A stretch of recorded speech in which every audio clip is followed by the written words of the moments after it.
Salam alaikum, j'espère que vous allez bien. Dans cette vidéo, je vais parler de l'amour du musulman envers les chrétiens et les juifs et toute personne qui n'est pas musulmane. Si on va parler avec un musulman et on lui dit « Est-ce que l'islam c'est l'amour ?» il va nous dire « Oui ». Alors voici une petite vidéo qui va vous montrer l'amour de l'islam.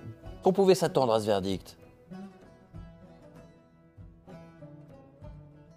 Oui, effectivement. Écoutez, ce verdict, il était en tout cas très attendu, évidemment, puisque depuis plusieurs années, l'affaire fait du bruit dans tous les pays. Mais pour comprendre cette affaire, il faut revenir au moment des faits. En 2009, dans la région du Punjab, au Pakistan, c'est là qu'habitait Asia Bibi et sa famille dans un village où elle était minoritaire, où les chrétiens étaient minoritaires. C'est important, la communauté chrétienne habitait à plusieurs kilomètres. Et le 14 juin 2009, alors qu'elle allait ramasser des baies et qu'il faisait près de 45 degrés, elle a commis l'irréparable, en tout cas aux yeux de ses voisines. Elle est allée boire de l'eau dans un puits supposé réservé aux musulmans. Ses voisines l'ont donc accusée d'être sale, de salir l'eau, ce à quoi Asia Bibi aurait répondu que je ne pense pas que votre prophète aurait apprécié vos propos. C'est en tout cas la version des faits qu'Asia Bibi n'a jamais nié. Et pour avoir répondu, eh bien, elle a été accusée de blasphème, donc d'offense à l'islam, condamnée à la peine capitale par pendaison. Et vous l'avez dit, le blasphème,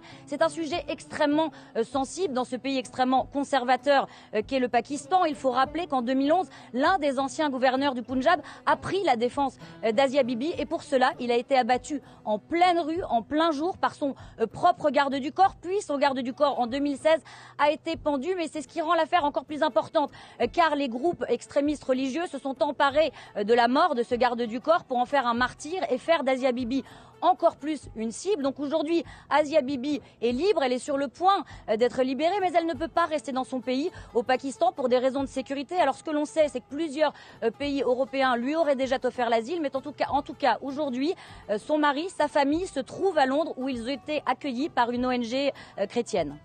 Philomène, ce qui est sûr, c'est que tout cela, eh bien, ça laisse craindre de possibles nouvelles violences, de nouvelles manifestations de la part des milieux fondamentalistes. Oui, et les manifestations, elles ont déjà commencé à Karachi, à Lahore, bien sûr, dans la région du Punjab. Des manifestations qui répondent à l'appel des responsables du groupe Tehreek-e-Labbaik, le TLP, qui est un groupe religieux extrémiste, qui est devenu un parti politique, mais surtout qui a fait de la punition du blasphème sa raison d'être. C'est un groupe qui rythme l'actualité au Pakistan depuis plus d'1 an. Il y a 1 an, d'ailleurs, c'est eux qui avaient bloqué les rues de Lahore, de Karachi ou encore d'Islamabad pour une affaire de blasphème, là encore. Et ils ont déjà annoncé menacer les 3 magistrats en leur promettant une fin horrible et promettent aujourd'hui de paralyser tout le pays. Jésus-Christ nous a déjà prévenus de ce genre de comportement, de ce genre de personnes qui se proclament de Dieu mais en vérité ne sont pas de Dieu. Dans Jean 16, versets 2 et 3. « Car on vous exclura des synagogues, et même l'heure vient où tous ceux qui vous mettront à mort s'imagineront rendre un culte à Dieu.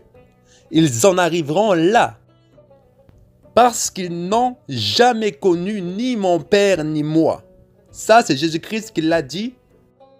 Et après cette déclaration, 600 ans après, nous avons vu une chose très intéressante.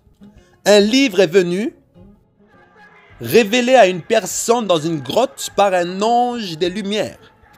Et il a dit quoi cet ange? Sourate 9, c'est-à-dire Sourate Tauba, versets 29 et 30. Je vous laisse lire cela. Ce qu'on voit à l'image est la manifestation qu'il y a au Pakistan en ce moment même, qui est la signification même de l'amour des musulmans envers les chrétiens. Et vous savez, il n'est pas très compliqué de voir l'amour des musulmans envers les chrétiens. Il suffit juste de partir sur n'importe quelle vidéo d'un ancien musulman et de voir les commentaires pour voir comment les musulmans s'acharnent contre lui. Je rappelle que l'islam est une religion de paix et d'amour, mais selon leur façon de voir les choses. En tout cas, partagez au maximum cette vidéo. Soyez bénis et à bientôt.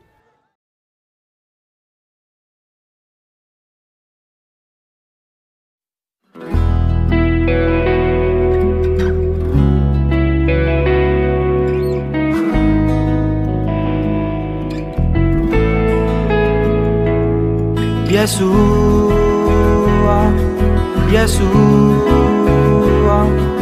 يسوع أحلى اسم في الدنيا يسوع يسوع يسوع